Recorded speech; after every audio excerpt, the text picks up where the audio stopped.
We are counting down the 7 real-life signs that someone is quietly wealthy, even if you would never spot it from the outside. These are everyday habits that hide million-dollar bank accounts and counterintuitive choices that defy social media flexing. These clues separate true prosperity from paycheck-to-paycheck performance. Which subtle behavior ranks as the most reliable wealth signal?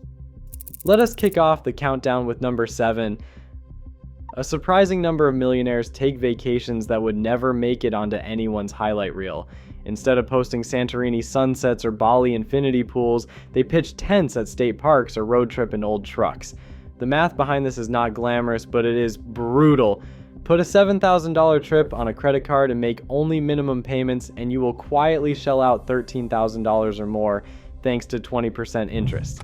Sam Walton, who built Walmart into a fortune, could have bought any luxury getaway he wanted, yet he spent his free time camping, fishing, and driving his own pickup through small towns. The ancient Roman emperor Marcus Aurelius wrote that people run to the mountains or the sea hoping to escape themselves, but the real retreat is inside your own mind. Flashy vacations are easy to fake. Real wealth is content with boring trips and a fat retirement account, not 100 likes on a beach photo. A quietly wealthy person is easy to miss at first glance. They are the one tipping 30% at a diner, buying coffee for the person behind them, or sending a check to a friend in a tough spot. No fanfare, no Instagram post. Quietly generous, but ask them about a $100,000 car or a designer bag, and they will shrug it off as pointless. This is a pattern you see in real data. The affluent give the largest dollar amounts to charity, but you rarely hear their names announced. Their generosity is targeted, human, not performative. Targeted generosity. Consider Ronald Redd, a Vermont janitor who drove an old car, wore the same jacket for decades, and quietly built a fortune worth $8 million. He left most of it to his local hospital and library, shocking everyone who thought he was just the guy fixing a leaky faucet. Or look at the anonymous donors who step in to pay a family medical bill, never asking for credit. Anonymous, help. The lesson is simple.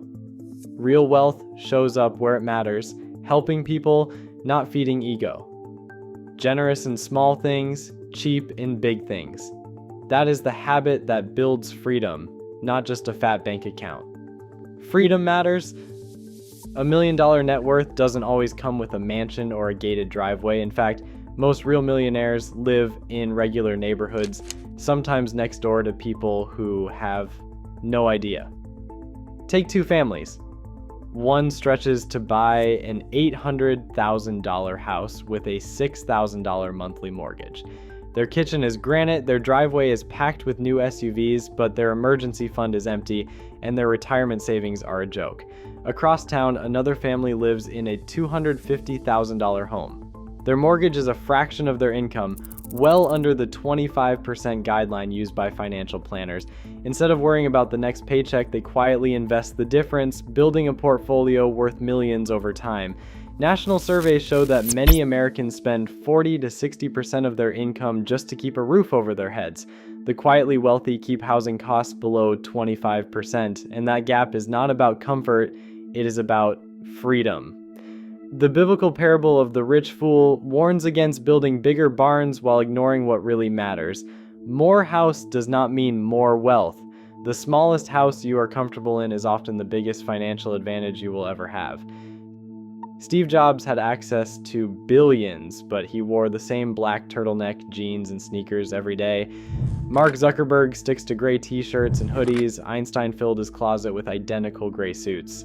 This is not laziness, this is a strategy. Every decision, even picking out socks, drains a little mental energy. Psychologists call it decision fatigue. In one famous study, people forced to resist cookies gave up faster on hard puzzles just from using up willpower. The quietly wealthy protect their focus by running parts of life on autopilot where it does not matter.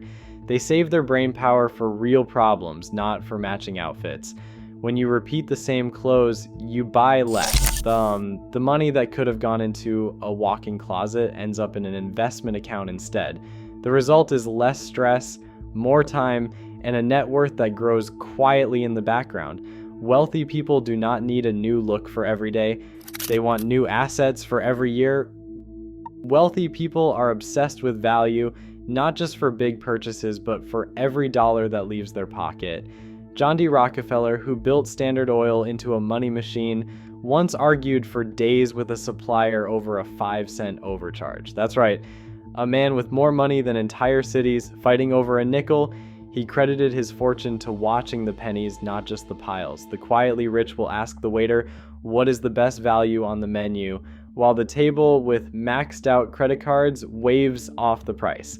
They use coupons, hunt for deals, and negotiate quietly, not because they have to, but because they know every small saving compounds. Mental accounting is not just for the broke, it is how fortunes are built. The Bible nails it in Luke chapter 14, verse 28. Which of you, wanting to build a tower, does not first sit down and count the cost? That is not about being cheap, it is about being intentional. If you save $5 a day on mindless spending and invest it at 10%, you will have over $30,000 in 10 years. Ask about the price, count the cost. That is how real wealth is built, one small decision at a time. A quietly wealthy person almost never looks rushed. They don't bolt out the door, glued to their phone, or scramble from one crisis to the next. Their calendar has white space, empty blocks for thinking, walking, deciding what actually matters. This is the opposite of the paycheck to paycheck grind, where every minute is spoken for and stress is always simmering. In the world of real wealth, time is the ultimate luxury. The ancient motto, festina lente, make haste slowly, captures it, move with purpose, but never with panic. Benjamin Franklin, one of history's most productive minds, started each day with a simple question: what good shall I do this day? He blocked out time for deep work and reflection, not just endless hustle. Modern research backs this up. Studies of judges show that decision quality plummets after hours of back-to-back cases, but spikes after breaks. The lesson is clear. Good decisions require mental breathing room. The wealthy protect their schedule like their money, because both are finite. When you see someone moving at their own speed, unbothered by the chaos around them, it is often a sign their finances are handled. Pace isn't just a personality trait, it is a scoreboard. If you own your time, odds are you own your life. A brand new car loses up to 30% of its value the moment it leaves the lot. By year 5, most have dropped 60%. The quietly wealthy see cars for what they are, a money pit on wheels, not a trophy. That is why the most common car in a millionaire's driveway is not a Mercedes or a Tesla. It is a paid-off Toyota, Honda, or Ford with a few dings and a faded bumper sticker. Warren Buffett, worth over $100 billion, drove the same Cadillac for years. He could buy a fleet of Bentleys with a phone call, but he chose a car that just got him from A to B. Now, consider the math. Skip a $500 a month car payment, invest it at a 10% return, and you will have about $77,000 in 10 years. Stretch it to 20 years, and you are looking at roughly $380,000. That is not a theory. That is the power of compounding, and it is how real fortunes are built in the background while everyone else is busy flexing for Instagram. Ronald Reed, a Vermont janitor, drove an old pickup, wore the same jacket for decades, and ate breakfast at the same diner. Nobody guessed he was worth $8 million until he left most of it to his local hospital and library. He never wasted money on new cars or status symbols. He just let his money work for him quietly, year after year. The fastest way to spot someone who is actually wealthy is they are the ones driving the oldest, most boring car in the lot and redirecting every dollar they do not spend on payments straight into assets. If you want to build real wealth, stop trying to impress people at red lights and let your investments do the talking. Across all 7 signs, one truth stands out. Real wealth hides in plain sight, built on discipline, not display.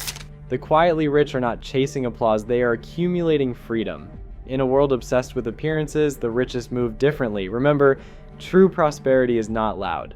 It is invisible. Thank you for watching.